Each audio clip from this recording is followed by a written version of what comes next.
Okay, the moment of truth. I've assembled the motherboard into the chassis, put a new power supply in, uh, got got everything plugged in, all the power plugged in, and all the various little the reset connector and all that. And I'm ready now to do the post. So we're gonna actually find out if the motherboard is alive or dead. So this is the moment of truth. If the motherboard comes alive, then I'm all set. If the motherboard doesn't come alive, I'm screwed.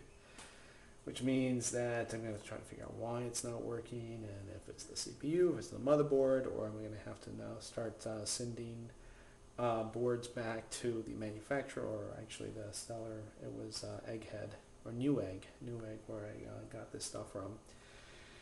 And it'll be a week of total heartache. So, but anyway, the first one came up okay. When I assembled everything, I was very careful not to cause any static discharges or anything like that. So I'm feeling good about this. It should go, but you never know. But let me show you the setup. So the chassis now has a new motherboard. As you can see, there's a power cable coming in. This big thick cable, looks like a snake. I hate the way these power cables work. And I've got another auxiliary power port connector that goes in there. But anyway, and then I've got this stuff hooked up down here, which is the reset, the power and the reset switch. Went ahead and hooked up the power LED and the hard drive LED as well. So now, we'll do this in real time. There he goes. Well, the first thing, alright, so now we have to hit the power button. That's the power button right there. But before we do that, I want to make sure the power button over here is on. Okay, that's now the power has been switched on. And now, take a seat.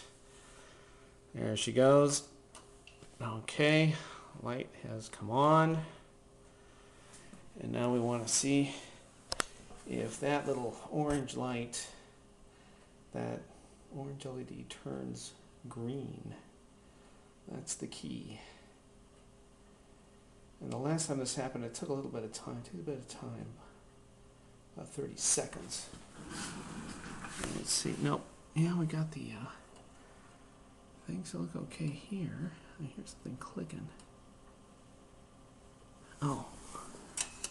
Damn power. Okay. Hey! You missed the post. It's coming alive. Yes.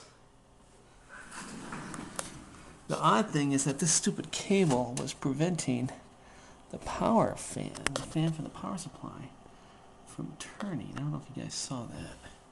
This cable here was pushing up against that fan. Where do I have the fan? Right there. Well, anyway, so we're good.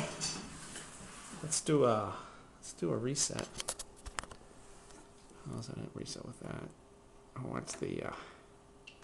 want you post again.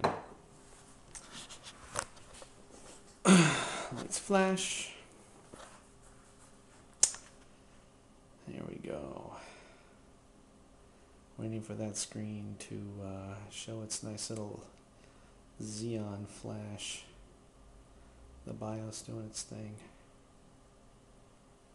And it only takes forever.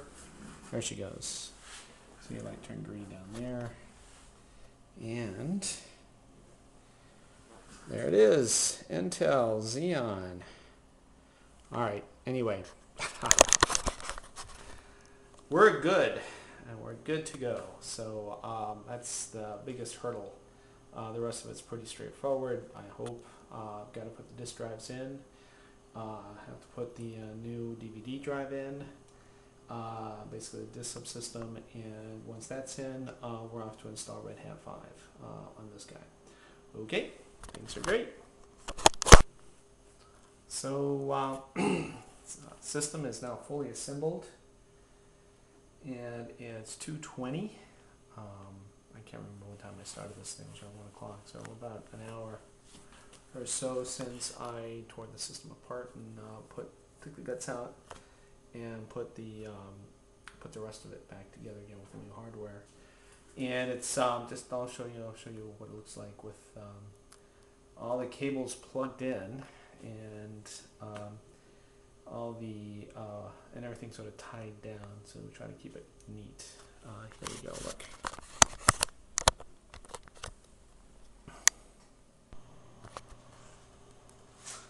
Well, I need to be quick about this. On my last little clip, little video cam ran out of battery, so it's going to cut short. System's up, it's running. I'm running a memory test system on. I'm running MemTest 86 just to do a quick check on the memories to make sure there's nothing obviously bad with the memory system. I've got a fresh cup of coffee. There it is.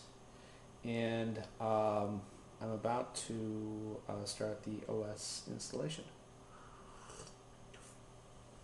So anyway, so there is the system once again.